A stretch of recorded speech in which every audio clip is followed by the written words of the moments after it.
Hello, you're back with Dave and Tim at the Single Malt Review, and I'm excited because it is another gift from one of our favourite new distilleries, Tim.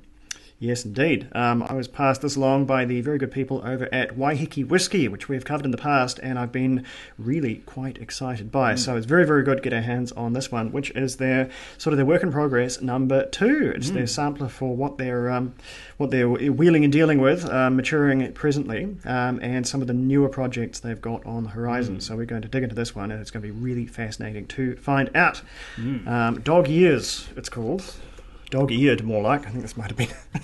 The box has taken a beating, but I'm sure the whiskey is entirely unharmed. Oh yeah. The first Waiheke sample pack we tried and loved last year was full of peated offerings, and this selection is all unpeated. That's the name Dog Years. That refers to the almost accelerated aging you get on the Waiheke Island environment, with, as they put it, 4 seasons in one day. The rapid changes in air pressure and temperature that come from that kind of environment. Right, that's you've seen it presentation. That's going to fall over if I leave that up. So we're going to have that offside there.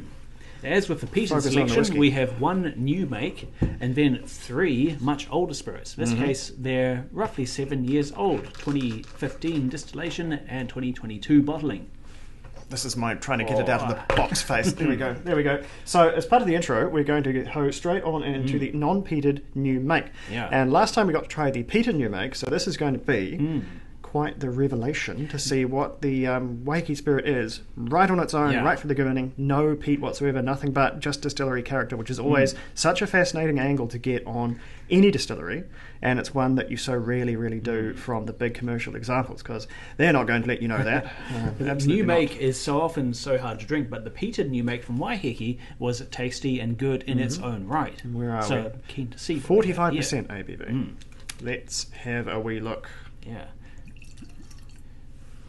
I believe there are some tasting and nosy notes in the literature. There are. I've got the wee booklet here. Boom, boom, boom. And it's quite geometrical there. But we've been looking for digestive biscuits. Always good one. Ripe banana. Currants. Biscuits. Again. Can't have too many biscuits. Wheat Bix. Eucalypt. Sea spray. Earth in the saline. So, a pretty eclectic wee bit of things here. Well, looking for digestive biscuits kind of is my whole deal day to day generally. So that's just Dave's just resting state. That's his idle animation looking for digestive biscuits. Oh goodness! Oh, that smells fresh and clean. Yeah, that's new make, right? Hint of sea air. Oh, that is really reminding me of the beaches in Auckland, up nearer to Waiheke. Yeah, there's good with ocean spray.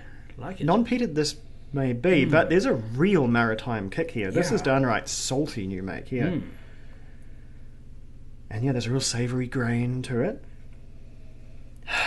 And it's very, very gentle. 54% rather than 45, anything outrageous. Oh, yes, 45. Rather than anything totally outrageous, but very, very, very smooth straight off. So, on the palate. It's got a bit of heat, but it goes down very smooth. Just a hint of sweetness at the end. It, again, quite fairly savoury. A little bit of shellfish up front.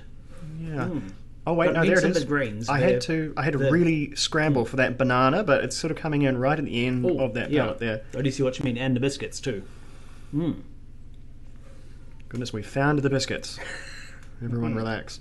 Yeah, wonderful. And so this is the new make that will be fueling a great many of these unpeated offerings that we're about to taste. So it's an excellent sort of square one, square zero almost to start with, to then follow the journey of the whiskey as it matures and sort of branches off and forks into all these different maturations. It's just a great idea for an addition to a tasting set is the raw material, none of the cask influence. So when we try the mature offerings later, we're able to see exactly what the wood and the age has done to it. For sure. Because, I mean, if you're going to go on a journey, you may as well start from the front door. May as well go the whole way there. So that's what we're going to do over the course of the afternoon. So stick with us, and I'll break these up into their own videos so you can sort of search around and just get the ones you'll be interested in. But as always, we recommend check the whole lot out. You'll learn just a wee bit more. All right, Slanger, we'll be right back with the rest.